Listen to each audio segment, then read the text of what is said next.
Terima kasih Anda masih bersama dengan kami. Bagi Anda yang baru saja bergabung, kami hadirkan kembali 3 berita utama hari ini.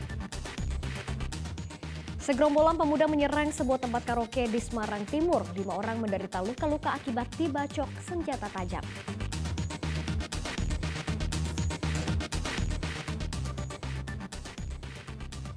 Hari pertama vaksinasi booster kedua bagi masyarakat umum di Kota Semarang sepi peminat, bahkan tidak ada yang mendaftar.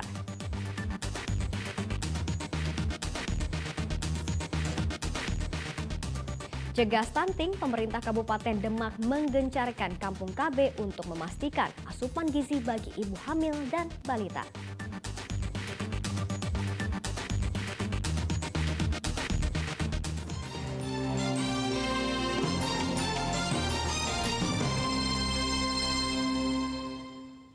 Pelaksanaan vaksinasi booster kedua bagi masyarakat umum di Puskesmas Mijen Kota Semarang sepi peminat, bahkan tidak ada satupun warga yang mendaftar. Berdasarkan pantauan koresponden Ali Mustafirin, tempat vaksinasi di Puskesmas Mijen terlihat sepi pada Selasa pagi. Hanya terlihat petugas berjaga di lokasi vaksin dan warga yang datang pun adalah mereka yang hendak menerima vaksin booster pertama. Pihak Puskesmas mengatakan antusiasme warga untuk mendapatkan vaksin booster kedua sangat rendah. Bahkan tidak ada satupun warga yang mendaftar pada pelaksanaan hari pertama. Padahal pihak Puskesmas telah melakukan sosialisasi dari kecamatan hingga tingkat RT. Vaksinasi booster kedua diberikan berjarak 6 bulan dari vaksin booster pertama. Antusiasme masyarakat memang masih rendah ya untuk kunjungan vaksin booster kedua. Kebanyakan yang datang vaksin booster kedua itu adalah mereka yang perjalanan ataupun ada keperluan-keperluan terkait dengan administrasi. Tapi kami dari Puskesmas selalu memberikan sosialisasi dan edukasi setiap ada kegiatan-kegiatan di lapangan, baik itu pada saat pemeriksaan jentik nyamuk, kemudian ada pertemuan-pertemuan di tingkat kecamatan, kelurahan, dan RW terkait dengan pelaksanaan vaksin mulai dari vaksin pertama hingga vaksin. Kepala Desa Kejawan di Kabupaten Grobogan menghajar seorang penjual rujak karena mencuri di salah satu rumah warga. Korban sempat berkelit sehingga memicu kemarahan kepala desa. Kepala Desa Kejawan di Kecamatan Tegowano Grobogan menumpahkan kekesalannya dengan menghantam Rofi, penjual rujak. Dari video amatir, sang kepala desa begitu geram karena penjual rujak ini membantah telah mencuri di salah satu rumah warga. Padahal aksinya telah dipergoki milik rumah sehingga akhirnya ditangkap warga. Peristiwa pencurian itu terjadi pada Jumat 20 Januari 2023. Sang kepala desa mengaku lepas kendali lantaran pelaku tak kunjung mengakui perbuatannya. Lah itu jamu piye iki omah kosong, omahe wong kok kowe berani ngono.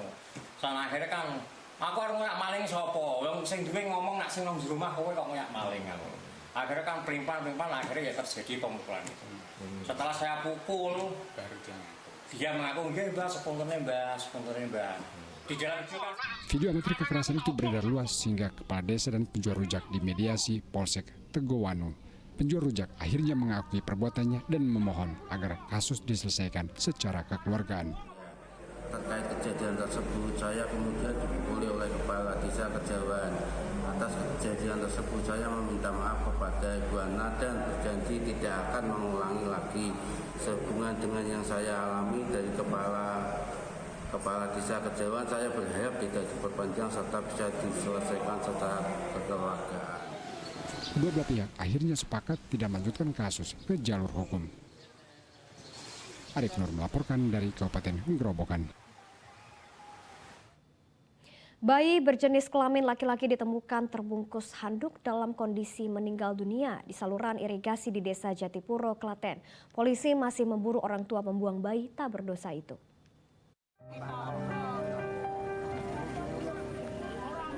Bayi berjenis kelamin laki-laki ditemukan seorang petani di saluran irigasi di Desa Jatipuro, Kecamatan Trucuk, Klaten, Senin pagi. Bayi terbungkus handuk namun sudah dalam kondisi meninggal dunia. Penemuan bayi tak berdosa ini mengundang perhatian warga sekitar. Nah, penemuan itu tadi dari Pak RT Paimin yang kebetulan berada di sawahnya dia, di depan sawahnya dia. Dia bersih-bersih rumput di tanggul itu, terus sudah selesai, mau cuci tangan, ada lipatan handuk untuk membungkus bayinya itu untuk dililitkan di leher. Nah, itu seketika itu Pak Paimin takut mencari teman Pak RW, Pak Basuki. Pak Basuki menyatakan di situ dia juga takut, terus mencari saya ke rumah. Aparat kepolisian yang menerima laporan warga langsung mendatangi lokasi dan mengevakuasi jasad bayi ke Rumah Sakit Bayangkara, Yogyakarta untuk divisum. Untuk sekarang, unit PPA sedang berkoordinasi dengan Opsnal Polres Klaten untuk mencari pelaku yang diduga membuang bayi tersebut. Saat ditemukan, kondisi bayi seperti apa, Nen? Untuk kondisi bayi tersendat di selokan karena selokan tersebut kan tidak mengalir airnya. Jadi ditemukan di situ dengan kondisi sekitar kurang lebih 4 jam dari keterangan petugas medis yang bersama kami di sana. Untuk selanjutnya kita menunggu hasil dari otopsi karena Diduga bayi malang ini dibunuh lalu dibuang orang tuanya ke saluran irigasi. Polisi kini masih menyelidiki dan memburu orang tua pembuang bayi. Krisna Agung melaporkan dari Kabupaten Klaten. Lepas dari kandang, seekor kucing di Desa Salakan, Kabupaten Boyolali tercebur ke sumur sedalam 15 meter. Sempitnya sumur membuat proses evakuasi sempat terkendala.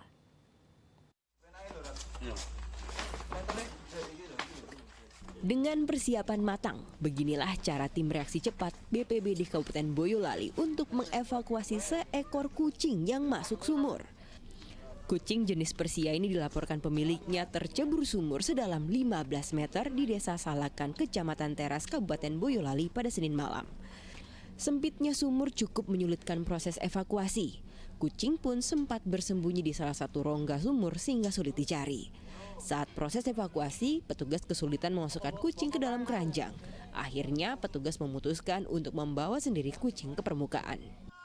Ke lokasi untuk evakuasi kucing tersebut, dan kucing tersebut selamat sampai evakuasi selesai.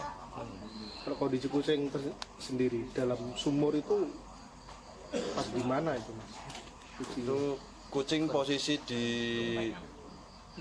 pinggir bibir atas air. Itu bisa selamat ya? Bisa selamat sampai selesai evakuasinya. Ada kesulitan evakuasi? Alhamdulillah tidak ada kesulitan dalam evakuasi. Kucing Persia ini terjebak dalam sumur lebih dari 2 jam. Meski begitu, kucing dalam kondisi baik setelah diselamatkan. Pemilik kucing mencoba menyelamatkan sendiri tetapi sulit sehingga meminta pertolongan BPBD setempat. Ternyata itu kucing milik saya pribadi, tercemplung di sumurnya saudara Deki. Itu setelah itu ya kita bingung mau gimana caranya, makanya kita panggil bantuan dari damkar. Tadi sudah berusaha untuk evakuasi sendiri, Mas? Sudah, kita sudah berusaha evakuasi sendiri, tapi ya memang belum ada hasilnya karena kucingnya ternyata itu bersembunyi di sela-sela rongga atas air gitu. Atas air sumur itu. Terus kondisi kucing masuk sumur karena terlepas dari kandangnya usai diberi makan. Pemilik sumur diminta untuk menutup bibir sumur agar peristiwa serupa tidak terulang. Yulianto melaporkan dari Kabupaten Boyolali.